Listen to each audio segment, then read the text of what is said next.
The Alexander Isak transfer saga has rocked Liverpool just days before Arsenal travel to Anfield, and Mikel Arteta's men could be the ones to benefit. With Liverpool distracted, Arsenal see this as the perfect chance to strike big and grab all 3 points.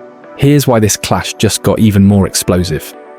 Arsenal have been told that they can profit from the Alexander Isak saga when they travel to Anfield to face Liverpool this weekend, just days before the end of the summer transfer window. Isak, 25, has been linked with both clubs over the past few months after another stellar season at Newcastle. It is Liverpool, though, who still harbour hopes of signing the Swede in what would be a British record transfer before the September 1st transfer deadline, with Isak doing his best to force a move. Newcastle have been locked in a standoff with their star striker, who is adamant he will not play for them again amid interest from Liverpool. The Premier League champions are expected to push for Isak between now and the end of the window, and former Arsenal defender Lauren reckons the distraction of Isak could help his old side in their bid to head back to North London with maximum points. You have to aim for 3 points and not think about a draw, Lauren told ASODS.com, especially in the early moments of the season when Liverpool, Arsenal, none of the players are at 100% because you need a few more games to be at your best level. The momentum is good for Arsenal. They beat Manchester United away from home and got 3 points against Leeds. I believe now is the moment to go and grab 3 points at Anfield. It will not be an easy game, but I believe we are in a good position, mentally and in terms of quality. Also the way we play, and some players have been there for many years and been in the same situation. We are in a position and ready to win against Liverpool and hopefully go on to win the league. We hope the Isak situation can distract Liverpool, but I just care about Arsenal. Getting the 3 points. It's all about the 90 minutes on the pitch. Sometimes problems are there, but players don't care about that. Competitive players want to win. Arsenal will be without Bukayo Saka against Liverpool, with the England star set to miss around 4 weeks with a hamstring injury. Martin Odegaard could be available, though, after also sustaining an injury in the 5-0 win over Leeds on Saturday. While the club's new £67.5 million signing, Eberechi Eze, is likely to make his debut. St James's Park it is, yeah? The Liverpool manager asked in the lead-up to his side's game against Newcastle United. Slot will be left in no doubt where he is on Monday night. Geordies will make sure of that. This is Newcastle's first home game of the campaign. It's a bank holiday, and the champions are coming to town. But the Alexander Isak saga has added a heap of spice to the occasion as the want-away strikers' suitors rock up on Tyneside. Eddie Howe needed no reminding of that. We've got to concentrate on what we need to do and not get too emotional. But certainly use the energy from the crowd, the Newcastle head coach said. It's going to be vital for us. Howe was speaking from experience. His team have shown what they can achieve in front of a roaring St James's when their focus is tack sharp.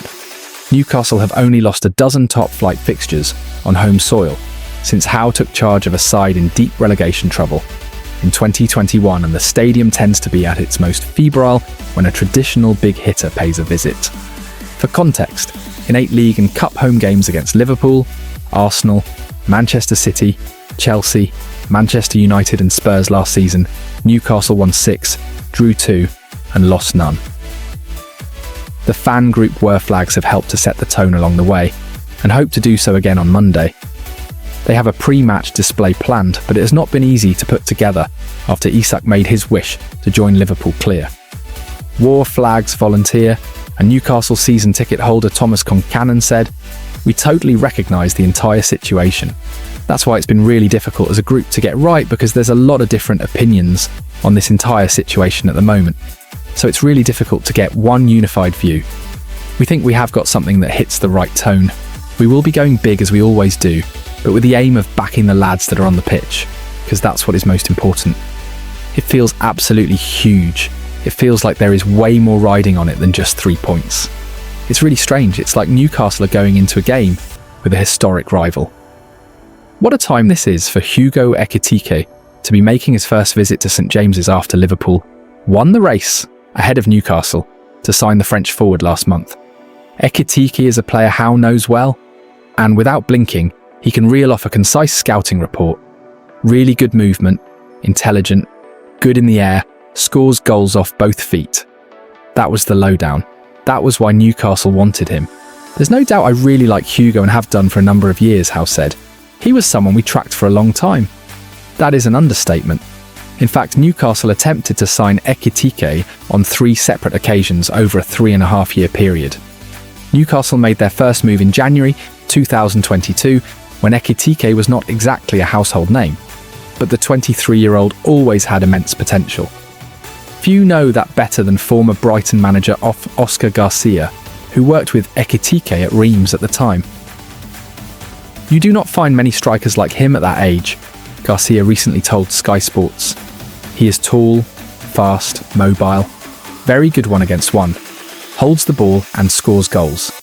He can fit with teams that play more on the counter-attack, but also with teams with more possession, because he has the skill for both styles. Hugo knows which aspects he can improve on, but he also needs help to develop his potential to reach the level that all the people who know him believe he can reach.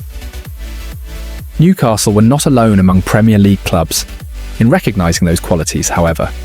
Liverpool had also been tracking Ekitike for some time after the striker rediscovered his spark at Eintracht Frankfurt following a frustrating spell at Paris Saint-Germain. Newcastle may have made the opening offer to Eintracht last month, but Ekitike had his sights set on a £69 million move to Liverpool after previously speaking to Slot. It proved a significant moment in the transfer window. In more ways than one, there can be little doubt that this move had a knock-on effect on the Isak saga. If Newcastle had signed Ekitike, the club would have had a potential successor already in the building, and time left to bring in an additional striker to replace Callum Wilson, who left last month. However, having also subsequently missed out on Benjamin Sesko, who joined Manchester United, Newcastle are facing a race against the clock to recruit even one centre-forward before the close of business on 1st September, let alone 2. No wonder the club do not foresee the conditions of Isak's sale being met in the final throes of the window, and that is before mentioning the prospect of Liverpool making an improved bid for Isak that actually gives Newcastle a decision to make, when the Magpies have held firm to date. Slot, understandably, would not be drawn on the possibility of Liverpool returning to the table for Isak. Liverpool's transfer window might not be done just yet. Arne Slot has already splashed the cash on Jeremy Frimpong, Florian Wirtz, Milos Kerkez, Hugo Ekitike and goalkeeper Georgi Mamardashvili, but the Premier League champions are still pushing for more. The Reds are in advanced talks for Newcastle striker Alexander Isak after his explosive fallout with the club, accusing them of breaking promises. Meanwhile, Mark Guehi could also be on the move, with Crystal Palace braced for another big exit after losing Ebereki Ayres to Arsenal. With just days left until the window slams shut, Liverpool could be about to pull off another blockbuster double swoop.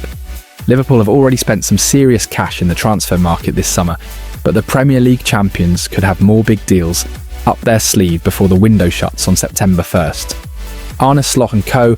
have added Jeremy Frimpong, Florian Wirtz, Milos Kerkez and Hugo Ekitike to the team that won the title last year, with Georgi Mamardashvili also now on Merseyside after spending one final season in Spain with Valencia, and further reinforcements could be on the way in the coming days. Liverpool's interest in Alexander Isak has been well documented in recent weeks, and the Sweden international is still training alone at Newcastle, after making it clear that he wants a move. There is also talk of a deal for Mark Guehi following negotiations with Crystal Palace over the England star earlier this month. The Reds are short at centre-back after sanctioning Jarell Quansah's move to Bayer Leverkusen earlier this summer.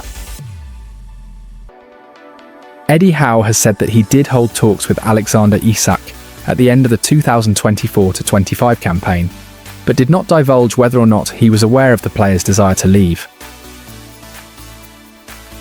Isak accused the club of breaking promises in an explosive social media statement this week. Newcastle responded with a statement of their own, which outlined that no club officials had promised the striker a move. When he was asked about the situation in a press conference on Friday, Howe said, "Yeah, me and Alex had conversations towards the end of the season. Yes, I am not going to sit here and deny that. I have always said that individual conversations are better off remaining private. But we had conversations at the end of the season. But I have had conversations with him near enough every day. That wouldn't be abnormal." Liverpool are still pushing to sign Mark Guehi before the transfer window shuts, after Steve Parish hinted Crystal Palace could sell their captain. Guehi could follow Eberechi Eze out of Selhurst Park, with the attacking midfielder agreeing to join Arsenal.